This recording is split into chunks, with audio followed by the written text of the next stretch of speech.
Hello everyone, this is Saksham and today I am back with my new video on analytical paragraph or the paragraph writing. Video को start करने से पहले if you have not subscribed to my channel, please do subscribe my channel and don't forget to press on the bell icon so that you can get further notifications of posting of my video. Please do like, share and subscribe my channel. So let's start our video on analytical paragraph or simply a paragraph. You need to know how to write a paragraph when it comes in your examination. So first of all you need to know what is analytical paragraph. An analytical paragraph is a form of descriptive writing which is written on the basis of a given chart, graph, data, outline, clues, table, etc. Analytical paragraph क्या होता है? एक descriptive paragraph होता है जिसमें हम किसी भी चार्ट या फिर ग्राफ या डेटा कुछ भी चीज जो गिवन होती है उसके बेसिस पर हम इसको डिस्क्राइब करते हैं. It requires analysis and comparison of the given facts and drawing conclusion based on the given data. जो भी डेटा दिया हुआ होता है उसी के बेसिस पर हम कंपैरिजन करते हैं और फैक्ट्स या फिर कोई भी कंक्लूजन तक आते हैं उस डेटा को देखकर. When writing an analytical paragraph, one should remember to describe the facts in the best possible manner and cover the information provided. So we need to cover the whole information. जो भी information होती है हमें उससे cover करनी होती है जो हमारे पास में डेटा दिया हुआ होता है. The paragraph must use clear and crisp language along with providing complete details of the data provided in the question. तो जो भी क्वेश्चन में हमारे पास में डिटेल्स प्रोवाइड होती हैं हमें एक क्लियर लैंग्वेज यूज करनी है या फिर एक क्रिस्प लैंग्वेज यानी शॉर्ट फॉर्म ऑफ लैंग्वेज. जो भी हम एक फॉर्मल वे में लिखेंगे तो हमें एक सिंपल लैंग्वेज में यूज करना है, उसको लिखना है. सो नेक्स्ट आता है features of analytical paragraph. So what are the features of analytical paragraph?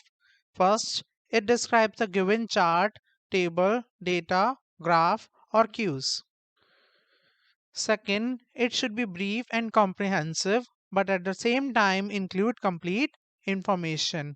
थोड़ा छोटा होता है और कॉम्प्रिहेंशन पैराग्राफ एक ही पैराग्राफ के अंदर होता है बट इसके अंदर इंफॉर्मेशन पूरी इंक्लूडेड होती है.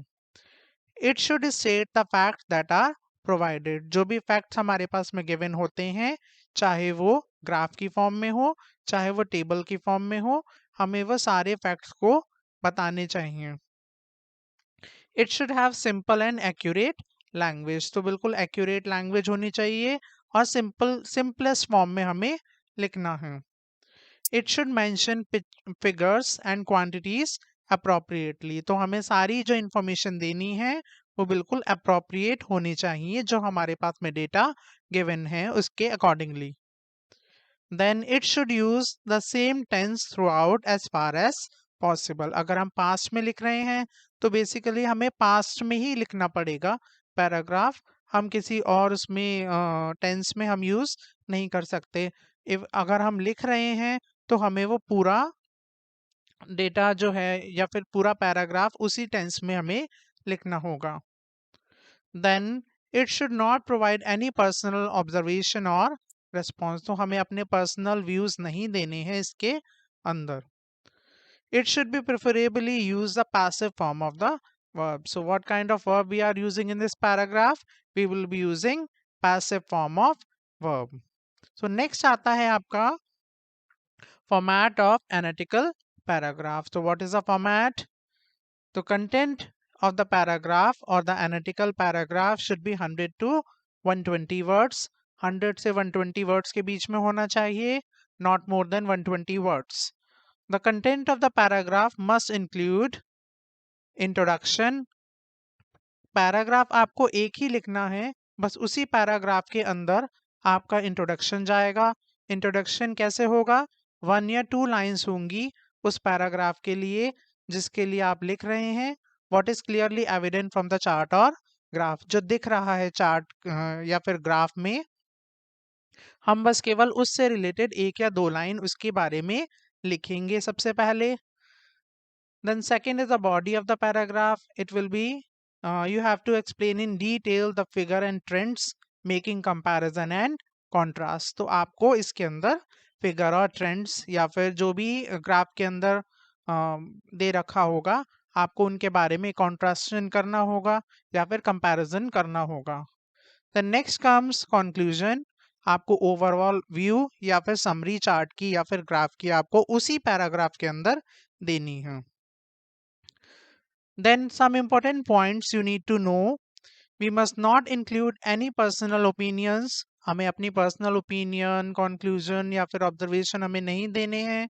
जो चीज़ हमारे पास में उस पैराग्राफ के अंदर गिवन है, हमें बस केवल वही चीज़ देनी है. Then we must choose wisely the important information, organize it well, state the correct facts and summarize it properly. अगर हमें कोई इंफॉर्मेशन देनी है तो हमें बस केवल उसके अंदर इम्पोर्टेंट इंफॉर्मेशन ही देनी है, ऑर्गेनाइज्ड वे में होना चाहिए और सारे करेक्ट फैक्ट्स होने चाहिए उस डेटा से रिलेटेड, और हमें समरी की फॉर्म में लिखना है, एक शॉर्ट फॉर्म में. For introduction we can start with phrases such as, हम इंट्रोडक्शन के लिए कुछ फ्रेजेस इस तरीके से यूज कर सकते हैं.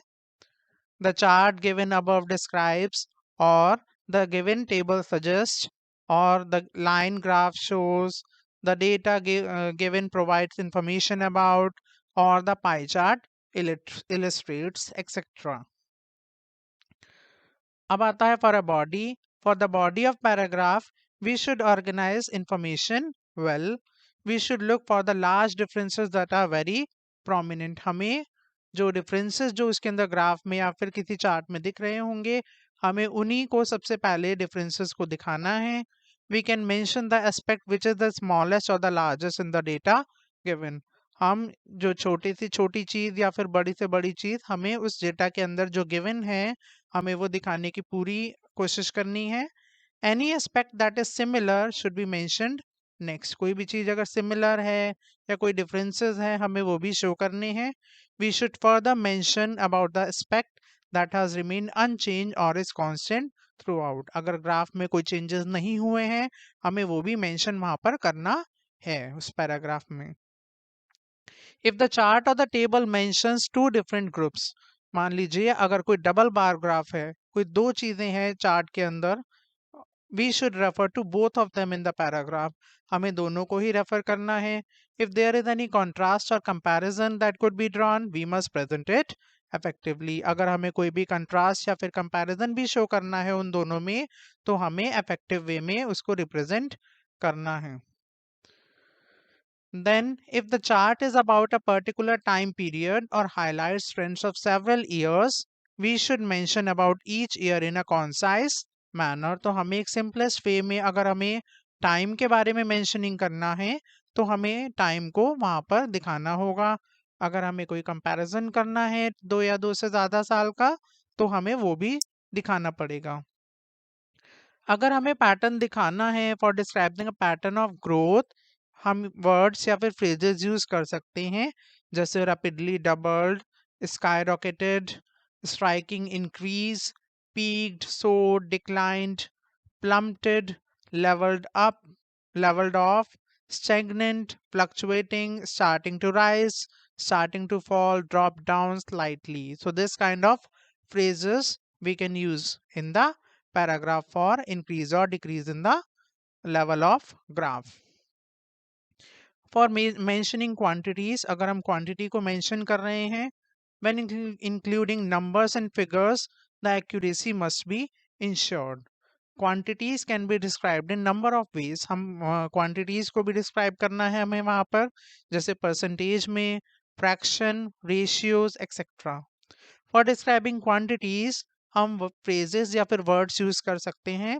1/3 of, nearly 1/4 of, majority, on an average, twice as much, almost equal, the height and the lowest, approximately, etc. So these kinds of words or phrases you can use while describing the quantities.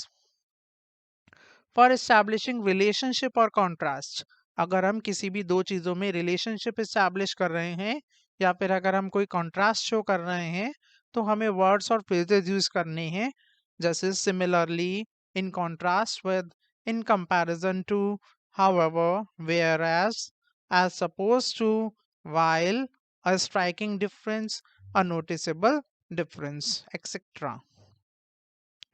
For conclusion, we may use words and phrases. Conclusion के लिए हम कुछ words और phrases इस तरीके से use कर सकते हैं, जैसे overall, subsequently, in all, in a nutshell, in short, therefore. अगर आप इन सब चीज़ों का यूज करेंगे तो एक पैराग्राफ एक इफेक्टिव वे में आपका लगेगा. So I am also providing you one example so you can watch it out. This is the question, sample question I am giving you. You have to write this in the 100 to 120 words. The picture will be given to you accordingly. You have to write the answer. You can take a screenshot of this answer with the question if you want to read it out. So this was a video.